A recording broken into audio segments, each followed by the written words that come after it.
retrofan.com.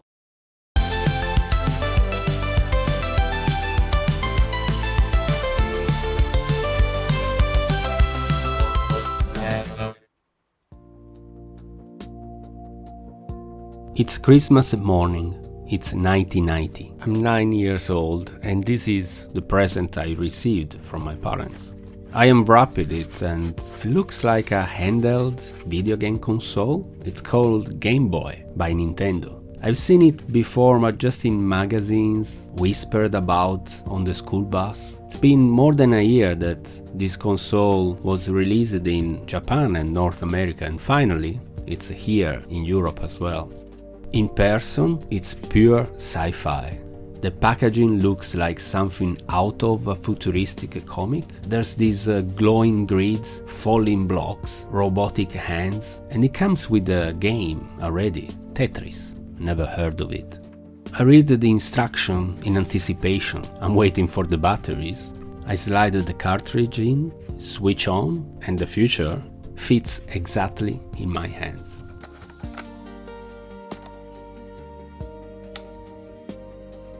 It all started in late 1980s when Nintendo's R&D 1 team, which was led by Gunpei Yokoi and Satoru Okada, set out to create a handheld console following the success of Yokoi's Game & Watch LCD games. Nintendo president Hiroshi Yamauchi tasked them in 1987 with developing an affordable successor to the Game & Watch, targeting a price under 10,000 yen.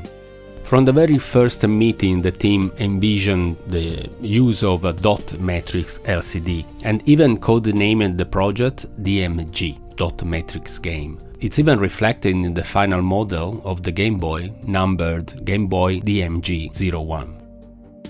Gunpei Yokoi was already an established employee at Nintendo at the time. The creation of the Game & Watch was a huge success for the company. And he always championed his famous philosophy of lateral thinking with thread technology, meaning they would use a mature, readily available tech in creative ways around the technical limitations rather than cutting-edge technology and parts.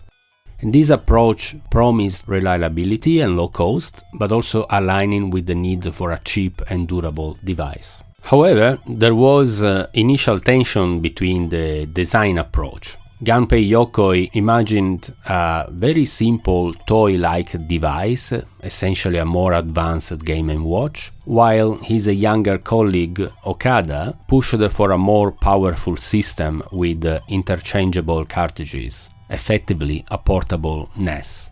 Ultimately, as we know, Yokoi gave Okada the green light to pursue the cartridge-based version, and this compromise basically gave birth to the concept of the Game Boy, a portable console with swappable game packs, as they were called at the time, marrying Yokoi's affection for fun gadgets with Okada's desire for a versatile game library. Initially, the team wanted to utilize the Ricoh CPU that was used already in the NES for potential cross-compatibility, but they ended up instead with a Sharp all-in-one chip. This allowed also the development of Game Link cable, a technology to connect Game Boys for multiplayer for games such as Tetris or Pokémon later on. Selecting the right display was another challenge. Early prototypes with the Sharp LCDs suffered from terrible motion ghosting. Even the display we ended up with on the first Game Boy suffered still from motion ghosting. The team also explored some colored display, but as we know, we ended up with this monochrome with a green tint screen, no backlight, to maximize battery consumption and to keep the price down. So, after 2 years of development, the Game Boy DMG-01 was released in Japan on April 21st, 1989. Sold out the first 300,000 units in just 2 weeks. It was then released in North America on July 31st, 1989 for a price of about $90. With a massive investment in marketing campaigns, in North America the Game Boy sold over 1 million units in just a few weeks. In Europe the Game Boy was released just in September 1990. A huge factor of this success was the software. The same team, R&D1, also developed the Super Mario Land as a flagship game, but Yokoi and Okada recognized the potential of this puzzle game called Tetris for the handheld. Tetris was simple, addictive, and appealed to all ages and genders. You can watch a very good movie called Tetris. It's probably not exactly what happened in terms of facts and real history, but it's a very good movie that talks about how the license of Tetris in the late 80s and 90s was bought and ported on different platforms. It's a very interesting insight, so I recommend that movie. And they were right in putting Tetris as a bundle game because it truly became Game Boy's killer app, cross-generational phenomenon. It's interesting to notice that Tetris was bundled in every Game Boy worldwide except Japan, where units were sold standalone. But millions of players who never touched a console before were suddenly hooked and clearing lines of falling blocks in Tetris. A strategy that later on will repeat with the Nintendo Wii. Here you can see one of the hundreds of accessories that were made for the Nintendo Game Boy. This is a light magnifier, similar to the Sega magnifier lens we have seen for the Game Gear in a previous video. If you didn't watch it, here's the link. But this is quite crappy, and I'm showing here basically what was the struggle of playing with the Game Boy. Even back in the day, the light was, or the lack of the light was the same for situations like the lack of sunlight and direct source of light. They said it wasn't humanly possible. All the power and excitement of Nintendo right in the palm of your hand. Introducing Game Boy. It's portable, it's in stereo, and its games are interchangeable. Game Boy comes complete with batteries and the outrageous new game Tetris. And for head-to-head competition, use Video Link and blow your opponent away. Game Boy, only from Nintendo. Now you're playing with power, portable power. Talking about false advertisement, have you seen how bright that Game Boy screen looks in the TV ads? Yeah, it wasn't like that. Now showing one of the several Game Boy cases I have from back in the day. This is the smallest one I have, can hold the Game Boy and a bunch of cartridges. And this is one of the first Game Boys I modded with modern LCD screens. As you can see, you can cycle through different colors and different brightness of the screen, but it doesn't have the additional pixel grid that newer screens can offer, but it's literally night and day.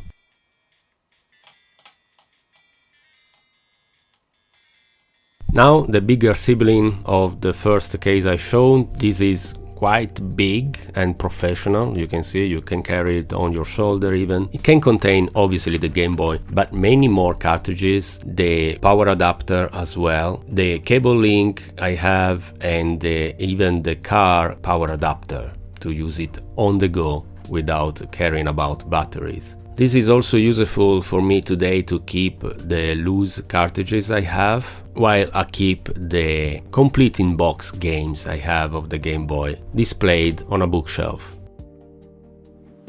Now another Game Boy case. This is my favorite. It's massive, even if the inside space is not as optimized as the previous one. But obviously what I like here is the shape. And it's not even just a sticker, or the Game Boy is not just printed on the cover. The mold itself is shaped with Game Boy details. It's great, but you can see when you open it up it has less space to contain fewer cartridges and a Game Boy. Now I'm going to show you this World Cup game I had back in the day. It's so fun. It's one of my favorite games for the Game Boy. But you see, this screen is the first one I modded before there were LCD screens around. So here what you could do was to add a backlight, and what I did here was also to invert the polarized filter. And why would you do that? To improve the contrast of the screen. As you can see, it's quite visible. The visibility is much better, and this is the original screen. It's not a different screen, it's the original Game Boy screen, just with backlight and inverted polarized filter.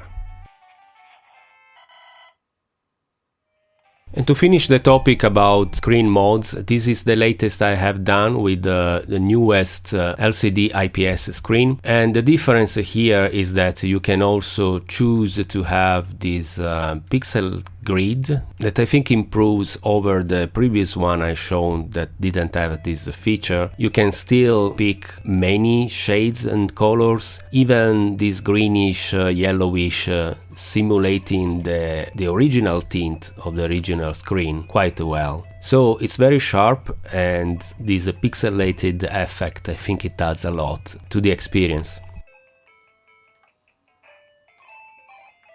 Okay, now we enter into more weird accessory territory, okay?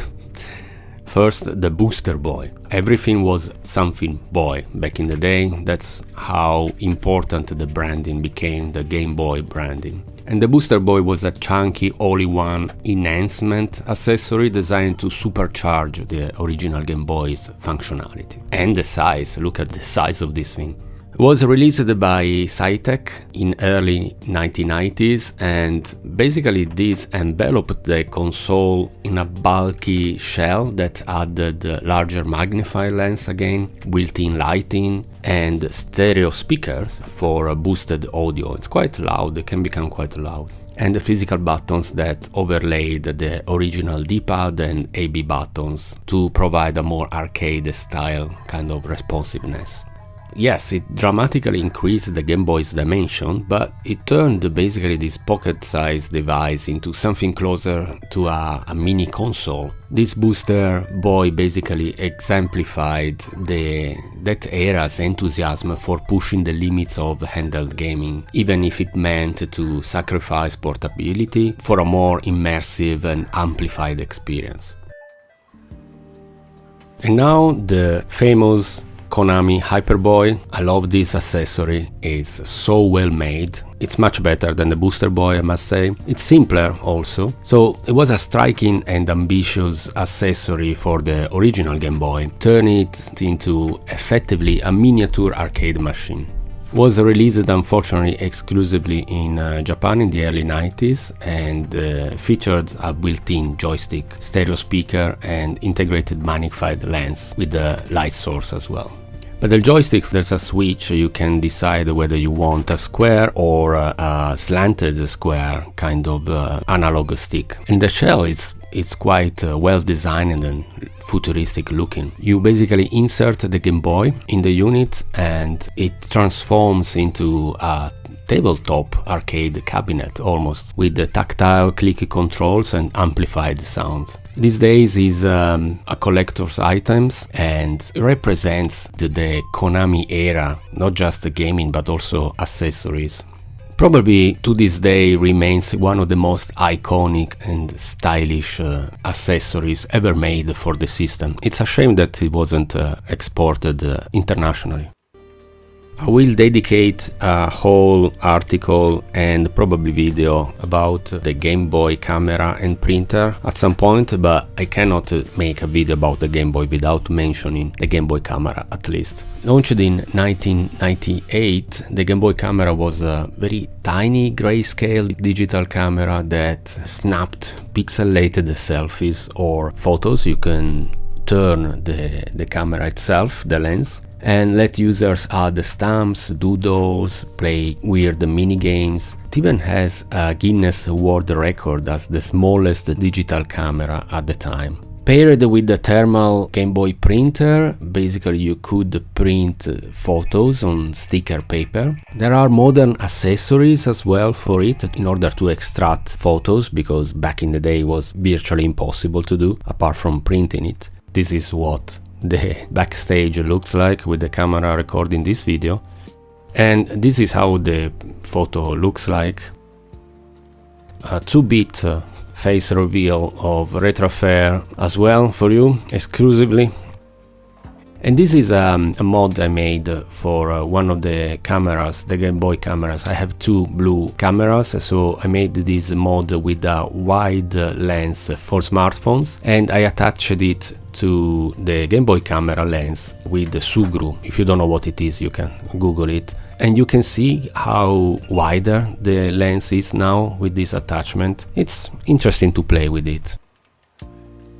The original Game Boy is also called the Brick, because yes, it was quite small at the time, but it became quite outdated very quickly. I remember looking at an original Game Boy after a while I didn't hold in my hands, maybe in the late 90s, and I remember thinking how huge that was. But the design was quite distinctive, with the curved bottom right edge and the color scheme, you know, light gray and magenta kind of red for the buttons. But you know, for 1989 it was a great design, but it was time for a restyle and a refresh. So in 1997 the Game Boy Pocket was released. It wasn't just a variant, but a true hardware revision. 30% smaller, improved screen without the green yellowish tint anymore, but just a true black and white monochrome screen that was also bigger. In the beginning was released just in silver, and then the color scheme was expanded to red, yellow, green, black, blue, pink and clear editions over time. Nintendo ensured full backward compatibility. It was essentially the same hardware, just refined and repackaged for a 1997 audience. When the original Game Boy DMG was released, it was during the time of NES, Famicom and Super NES and Super Famicom. By the time the Game Boy Pocket was released, we can see in the advertising the Nintendo 64 was already out. So you can see how long the lifespan of the Game Boy was from 1989. And in the following incarnations as well, today we are not covering the color, the Game Boy Color, we are not covering the Game Boy Advance. Today we just cover the original Game Boy and Game Boy Pocket. I modded also this Game Boy Pocket Yellow because it had a broken screen, and these days it's really easy to mod with these LCD IPS screens. They are very beautiful, very sharp, and you can even install this touch sensor to change colors. It's very easy, it's just plug and play. You don't even need to use the soldering at all. I kept this green Game Boy Pocket with the original screen, also to show you how it looks like. It's an improvement over the original, but obviously it's still very hard to see without lighting.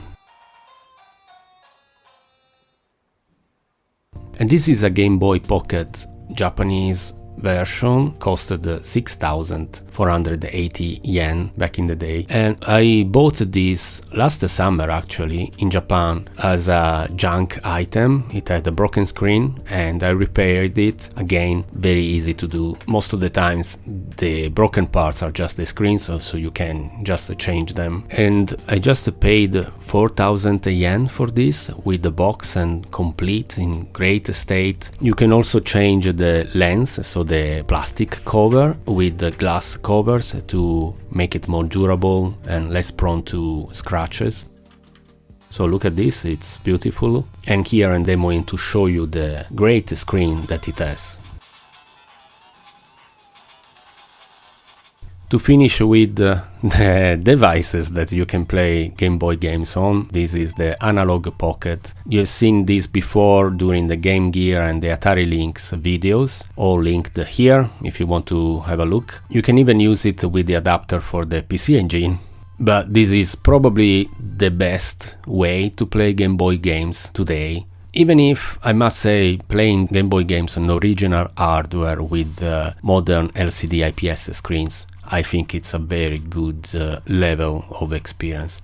But obviously the Analogue Pocket was made specifically for Game Boy games, and then obviously you can play virtually almost anything on it. And I wanted to show you how to change also the screen on the Analogue Pocket. You have the original green kind of simulation, which is quite good. The gray Game Boy Pocket simulation, the Game Boy Pocket Lite, which was basically a Game Boy Pocket with this bluish, greenish hue of the backlight. It was the only backlit Game Boy ever released. It was Japanese exclusive. I don't have one, unfortunately. I'm still looking for one at a decent price. So commercially, the Game Boy was a huge success, but also culturally, the Game Boy defined the portable gaming basically for a generation. It became an icon of the 90s. Obliterated the competitors, the Sega Game Gear, the Atari Lynx, the WonderSwan, the Neo Geo Pocket, and created the foundation for Nintendo to shine always in the handheld gaming market especially. Possibly the most important portable console handheld gaming system ever made. As usual, thank you for watching. Don't forget to visit retrofair.com to read the article with more information. If you want, please consider liking and subscribing. And anyway, see you next time.